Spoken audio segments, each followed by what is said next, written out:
The neon lights of Zephyria flickered unevenly, their hum blending with the distant roar of ion engines and the occasional hiss of a vent releasing superheated gas into the market deck. Crowds moved like rivers of color, merchants shouting prices in alien dialects that bent the human ear, while hovering drones buzzed overhead, carrying wares that no one dared hold too long. Amid the chaos, she moved. She was human enough to be mistaken for one in passing, but the long ears that curved gracefully from her head marked her as something else entirely, something that made grown security droids hesitate and low-level gangsters think twice before raising their voices. Her steps were silent, precise, and calculated, almost as if she existed in her own time frame, separate from the scurrying chaos around her. A vendor tripped over a floating crate, scattering exotic fruit that glowed faintly in the dim light. She flicked her hand, and the crate floated back into place with a soft pop, the fruits rearranging themselves like obedient planets in orbit. She muttered under her breath in a tone that could have been sarcasm if anyone else had heard it, really, gravity. You had one job. The market continued its cacophony around her, oblivious to the predator walking among them.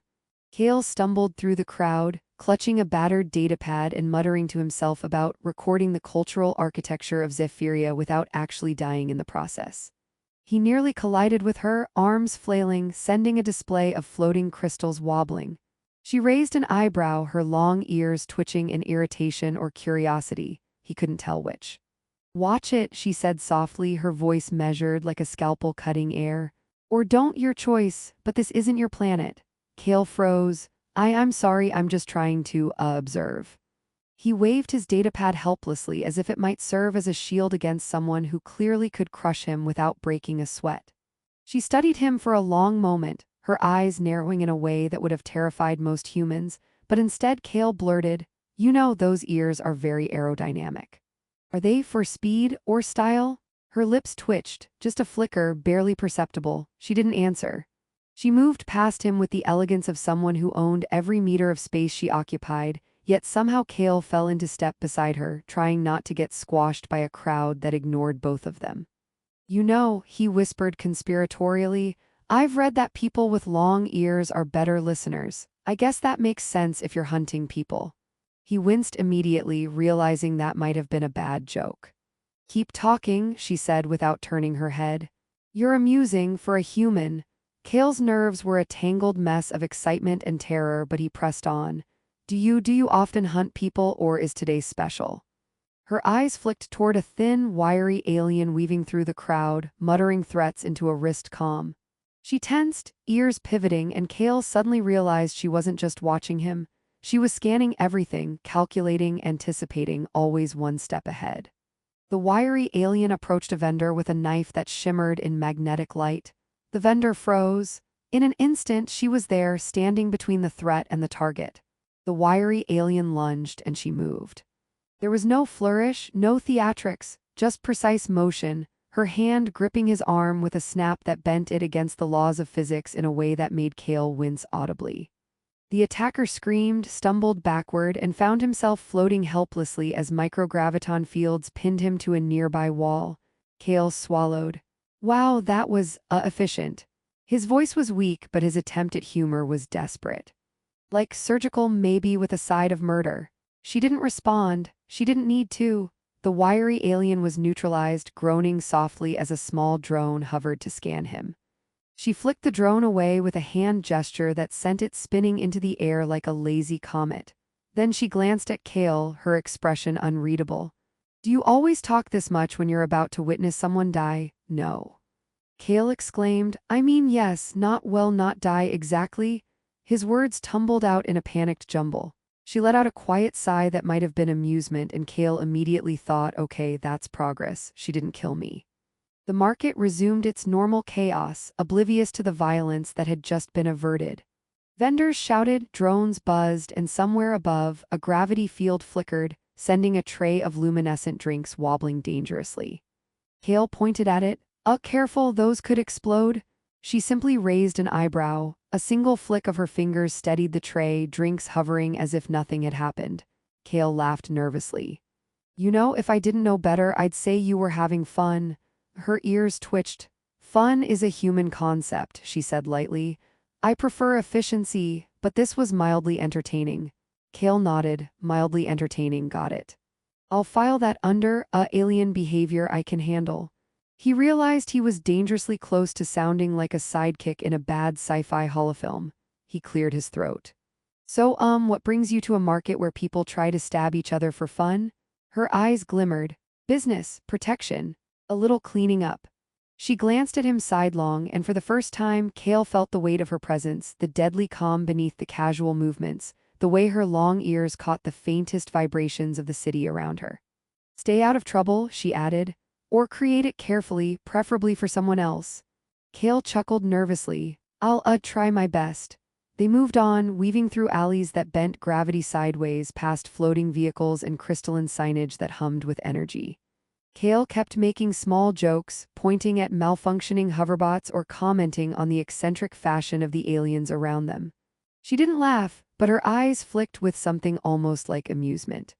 By the time they reached the edge of the market deck, whispers of Varric, the notorious gangster, had reached her through her network of sensors and informants. Kale noticed the subtle shift in her stance, the way her long ears angled sharply, picking up every distant sound. Something had crossed a line tonight, and she was aware of it before the first threat even appeared. Kale swallowed hard. Is this the part where we get kidnapped, or? She turned her head, her gaze cutting through the neon haze like a laser. No, she said softly. It's the part where someone else realizes they're about to regret everything. Kale nodded, heart thudding, realizing that whatever came next, he was already too far in to back out. And somewhere deep in the calm, measured precision of the death machine alien girl, a small corner of humor lingered. This human isn't completely unbearable, she thought, ears twitching. Mildly amusing for now. And the city of Zephyria continued to pulse around them, unaware that its most efficient predator was about to meet the one threat capable of testing her limits, and that her human companion would likely survive to make jokes about it the entire way. Kale tripped over a loose panel in the alley, catching himself just in time as a small gravity field flipped sideways and sent a floating crate spinning toward him. Okay, no big deal, he muttered, brushing himself off and glaring at the crate like it was personally offended him. The death machine alien girl didn't flinch. Her long ears pivoted, catching every minuscule vibration of the city, every whisper of movement along the twisting, gravity-defying alleys of Zephyria. Try not to die, she said quietly, almost conversationally, as if he hadn't just nearly become a human pancake. I try, really, Kale said, tugging his datapad closer like a shield. I swear if I die, at least make it stylish, okay? Maybe in slow motion with music. Her lips twitched. It was just enough to suggest amusement. She moved forward with calculated steps, her hand brushing past a stray magnetized cable that snapped into place as she passed. Kale struggled to keep up, zigzagging through floating signage and shifting gravity zones. So, he panted, what's the plan? Fight them with us space karate, or your don't touch me or I will end you moves.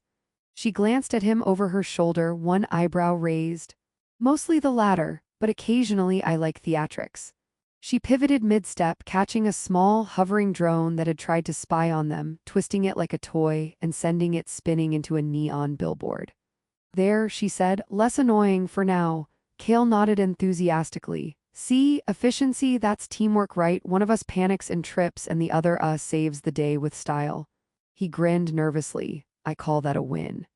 The alley opened into a broader platform suspended in midair, stacked with shipping containers that hovered like giant metallic clouds. A small skirmish was already underway. Varric's henchmen were attempting to hijack a shipment of luminescent fuel cores. The death machine alien girl's eyes narrowed, pupils contracting to tiny pinpoints as her long ears swiveled to pick up every heartbeat, every shift of weight, every tiny footstep. Kale, taking it all in, whispered, wow. She's like a walking, talking security system with legs. She didn't answer, but her hands moved with such speed and precision that Kale barely had time to register the first strike.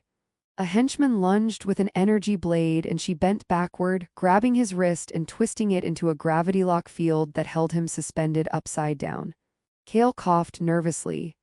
Gravity doing the heavy lifting again, huh? A second henchman activated a magnetized net, sending it hurtling toward her like a deadly spider web. She flicked her hand, redirecting it mid-flight so it trapped him instead. Kale raised a shaky thumb. Nice catch. Her ears twitched. Stop encouraging him, she said flatly, referring to the remaining henchmen. I don't need commentary. Kale bit his lip. I'm helping morale, that's important. INUH team operations. He fell backwards slightly as a stray grav crate floated past, hitting him lightly in the shoulder. Team operations, check. She ignored him, moving toward the core of the skirmish.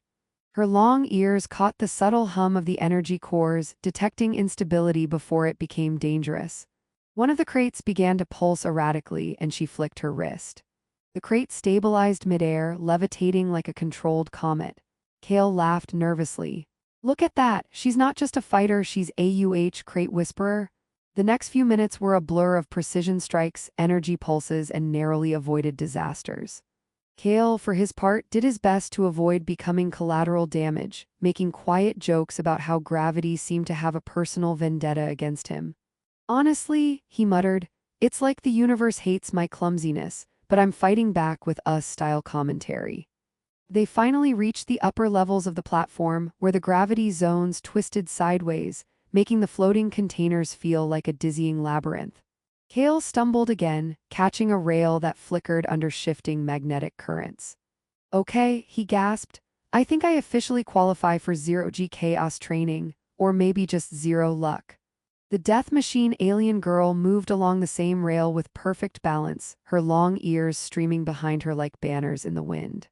A pair of henchmen appeared at the far edge of a platform, their energy rifles charging. She didn't hesitate, her hands flicked twice, and grav pulse fields immobilized the rifles midair, spinning them harmlessly into the void. Kale stared. OHMY, wow, did you just freeze their guns with your mind? No, she said quietly, not looking at him. With physics, mind control is messy. Kale blinked. Right, physics, that makes sense, totally makes sense. He grinned despite himself. I mean, kind of scary, but makes sense. Science? Their progress was slow but steady, weaving through the labyrinthine levels, neutralizing henchmen with precision that was almost artistic. Kale could not resist commentary. You know, if this were a video game, I'd be the guy tripping over everything, and you'd be the final boss everyone respects but secretly fears. She flicked him lightly on the arm, a gesture so small it could be affectionate or warning. Kale yelped. Okay, fine, I get it, I'm the comic relief. At the edge of the platform, a massive energy conduit pulsed with unstable power, the core of the fuel shipment. Varric's lieutenant appeared, armed with a graviton disruptor that could fling anyone into the void in seconds. The death machine alien girl's ears swiveled, catching the faintest vibrations of approaching danger. Kale leaned close. Think we can talk this out? She glanced at him, expression unreadable. We could, but that would be inefficient. Kale nodded. Right, efficiency, got it, I like that word, very professional. With a swift motion, she launched herself toward the lieutenant, hands weaving a precise pattern that activated micrograviton traps. He yelped as his disruptor spun uselessly, sending him slamming into a container that tilted precariously. Kale, trying to assist in his own chaotic way, tripped a control panel, accidentally locking several other henchmen in a temporary force field. Teamwork, he shouted, grinning despite the danger. By the time the last henchman was immobilized and the conduit stabilized, Kale was exhausted, leaning against a rail. Okay, he panted. That was something else. I think I earned a medal or at least a bandage. She didn't respond. She didn't need to. Her long ears twitched faintly, picking up distant sounds of Varric regrouping. The danger wasn't over, but for now, the skirmish had ended. Kale noticed a brief flicker in her expression, something almost like relief, though it passed quickly. He grinned. Hey, you know, for someone called the Death Machine, you're kind of fun to watch. Her lips twitched again, almost imperceptibly. Don't encourage him, she said softly. But this time, Kale thought he detected the tiniest hint of amusement. Above them, Zephyria's neon skyline pulsed, casting long shadows across the floating platforms. Somewhere out there, Varric was planning his next move, unaware that his attempts at chaos had only tightened the bond between a lethal alien and an overly chatty human. Kale grinned. Well, he muttered, if we survive this, we're totally telling the story later. I call dibs on the dramatic narration. Her ears twitched and she allowed herself the smallest, quietest sigh. If we survive, she said. And for the first time, Kale felt that maybe, just maybe, they both would. The spinning orbital fortress loomed above Zephyria, a massive construct of dark metal and glowing conduits, its corridors twisting like a labyrinth designed by someone who hated straightforward architecture. Kale blinked at it, gripping his datapad so tightly he left indentations in the casing. Okay, he muttered, so maybe the high-level infiltration part of my tour guide job is slightly above my pay grade. The death machine alien girl didn't flinch. Her long ears swiveled, picking up the faint hum of graviton stabilizers, the rhythmic pulse of security drones, the subtle vibrations of Varric's guards moving in predictable patterns. Keep up, she said, voice calm, like suggesting they grab a snack instead of storming a heavily armed fortress. Or don't, but I will notice. Kale stumbled forward, narrowly catching himself on a rail that flickered under shifting magnetic currents. Oh, don't worry, I'll notice too, he said, voice trembling but trying for bravado. Mostly that I might die spectacularly, or humorously if I'm lucky. Her lips twitched faintly. She moved ahead with the precision of a predator navigating familiar terrain. Kale followed, his legs protesting, muttering observations about every blinking light and every corridor that defied normal geometry. You know, this place really likes to mess with your sense of direction, he said. I swear a hallway just rotated on me, or maybe that was me, definitely me. They reached the first security checkpoint, a corridor lined with graviton disruptors and laser grids. Kale froze. Maybe we should UMGO back. We go forward, she said simply. Backward is for the weak or the dead, or you. Kale swallowed. Right, forward, got it, forward with style commentary. She activated a small device, sending a pulse through the corridor that shifted the grav fields just enough to let them pass unharmed. Kale stumbled, arms flailing, and nearly fell into a laser grid. Okay, note to self. Devices are magical, must avoid tripping, possibly forever. The deeper they went, the more unstable the corridors became. Gravity twisted sideways, floors shifted like liquid, and floating platforms hovered unpredictably. Kale squeaked every time a platform tilted beneath his feet, earning a faint, almost imperceptible smirk from her. Relax, she said, or don't. It won't matter in 10 seconds. They reached the central core chamber, where Varric awaited with the kidnapped children and a cadre of elite enforcers.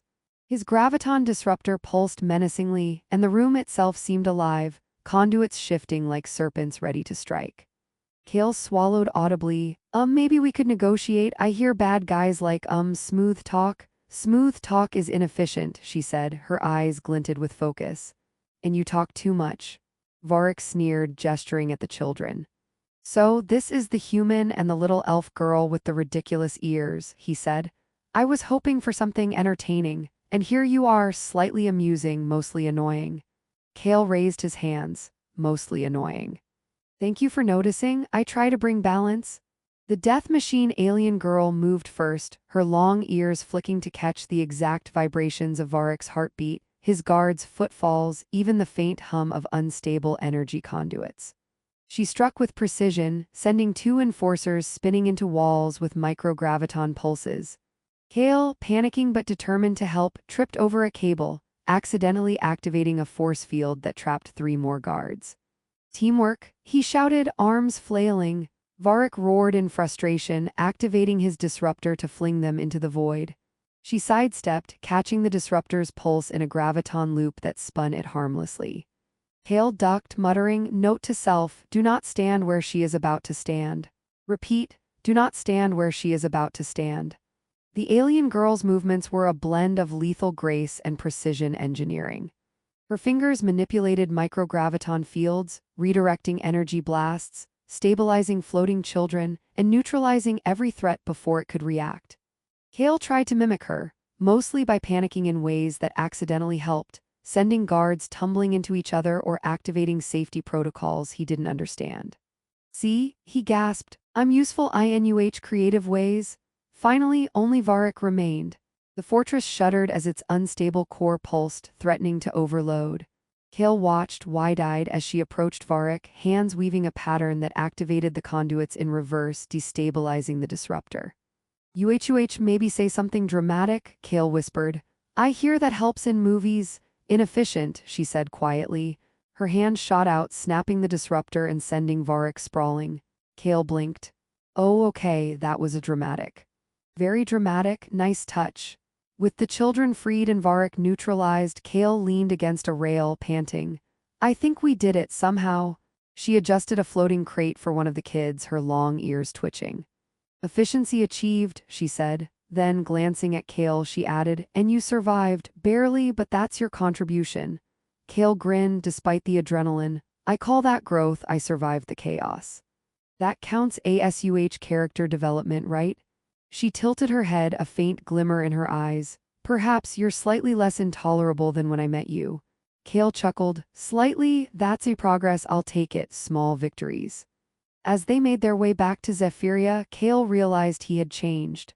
He was braver, not reckless, but willing to act when fear screamed otherwise. He had learned to trust, to adapt, and to find humor even in the deadliest situations. And the alien girl, for all her lethal calm, had allowed herself to acknowledge a bond, subtle but real, built on chaos, trust, and the occasional ridiculous joke. Floating back over the neon-lit city, Kale quipped, you know, for someone called the Death Machine, you're pretty fun to work with, in a terrifying, almost comforting way. Her lips twitched again, the faintest smile. Do not encourage him, she said softly. Then, almost imperceptibly, she added, but thank you. The children were safe, Varric neutralized, and the orbital fortress floated silently above the city, its spinning corridors now empty, powerless, and harmless. Kale exhaled, watching the stars shimmer beyond the neon glow. He had survived, grown, and found something unexpected: trust, camaraderie, and a strange, light-hearted connection with a being of lethal precision. The Death Machine alien girl looked at him, her long ears catching the hum of the city below, her posture calm, yet subtly lighter. Kale smiled. So next mission, or do we finally take a coffee break in zero gravity? She allowed herself a small, almost imperceptible chuckle. For now, she said, we recover. Tomorrow the galaxy may demand otherwise. Kale grinned, leaning against the rail. Then I better start practicing my heroic commentary. Someone else got to narrate the chaos? Her ears twitched, the faintest indication of amusement, and together they watched Zephyria pulse